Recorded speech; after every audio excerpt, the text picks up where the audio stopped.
Assalamualaikum teman-teman, kembali lagi di Rens Family YouTube channel.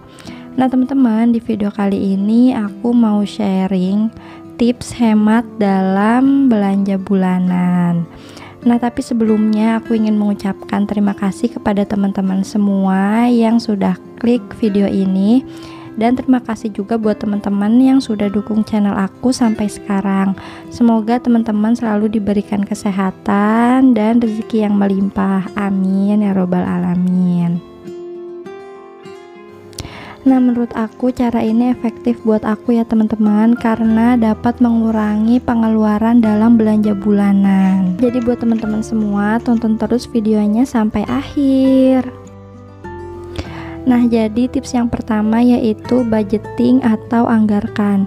Jadi untuk belanja bulanan harus dianggarin ya teman-teman. Kalau aku untuk belanja bulanan anggarannya yaitu 500.000. Belajar dari pengalaman, jadi dulu aku nggak dianggarin ya teman-teman. Jadi kalau misalkan mau belanja bulanan ya udah bawa aja uang yang ada. Pas sampai di supermarket kita belanja apa aja karena merasa ya uangnya nggak akan kurang gitu. Ambil cemilan yang banyak, apa aja diambil. Nah setelah aku melakukan budgeting atau aku anggarin uang bulanannya, jadi aku merasa lebih terkontrol gitu ya teman-teman dalam belanja bulanan, karena udah dibudgetin. Ya udah nggak bisa sembarang lagi kalau mau beli sesuatu gitu ya, karena kan kita mikir ya kalau misalkan kita nambahin beli sesuatu takutnya uangnya kurang, terus malah tambah repot ya teman-teman. Tips yang kedua adalah membuat shopping list, jadi isinya semua yang teman-teman butuhin. Nah jadi di master shopping list ini semuanya nggak dibeli ya teman-teman, paling kita belinya tuh yang udah habis aja. Biasanya kan kalau belanja bulanan juga ada yang masih ada dan ada yang udah habis. Pasti kan kita belinya yang udah habis aja. Makanya di sini aku catet kira-kira yang habis dan yang mau dibeli tuh apa. Nah, jadi di sini aku cantumin estimasi harganya ya teman-teman. Tujuannya supaya aku bisa hitung kira-kira pengeluaran yang akan aku keluarin untuk belanja bulanan tuh berapa, sehingga nggak akan over budget.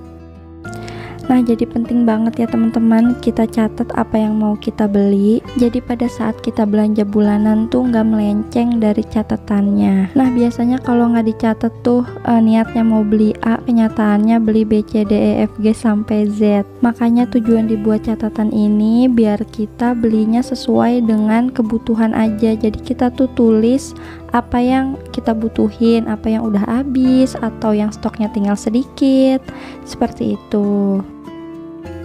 Belajar dari pengalaman, jadi dulu aku nggak pernah nyatet kayak gini ya teman-teman. Jadi pas belanja bulanan ya udah aku ambilin aja. Terus pas sampai rumah lihat, loh ini kok gula masih ada, ngapain beli? Ini kan minyak masih ada, ngapain beli? Gitu. Jadi jatuhnya kan jadi pemborosan ya teman-teman. Maka dari itu bikin catatan kayak gini tuh penting banget ya teman-teman, supaya pas kita belanja bulanan tuh kita belanjanya cuma yang kita butuhin aja, sehingga tidak over budget.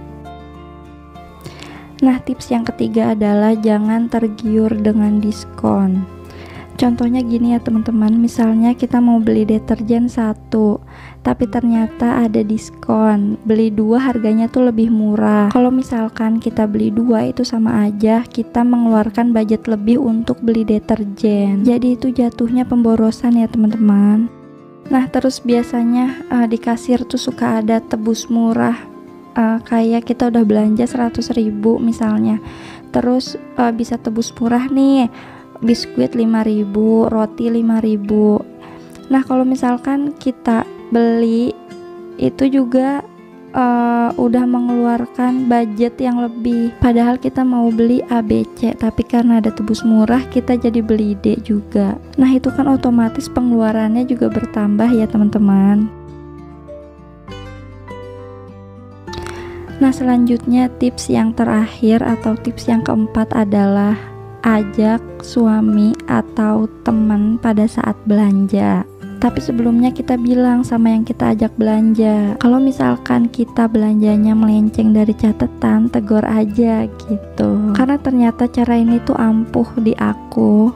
Kadang aku belanja diantar sama keponakan, aku udah kontrak dulu sebelumnya kalau misalkan aku belanjanya tuh nggak sesuai catatan, ditegur. Terus bener aja pas aku mau beli sesuatu terus nggak ada di catatan, ponakan aku langsung bilang, itu kan nggak ada di catatan, ngapain kamu beli? Oh iya, aku langsung ingat. Seketika aku langsung sadar gitu teman-teman setelah diingetin sama keponakan aku. Nah, mungkin itu aja beberapa tips yang aku lakuin. Mudah-mudahan berhasil juga ke teman-teman. Kalau teman-teman punya tips lain, boleh ditambahin ya di kolom komentar. Oke, kalau gitu aku mau belanja bulanan dulu ya teman-teman. Yuk, temenin yuk.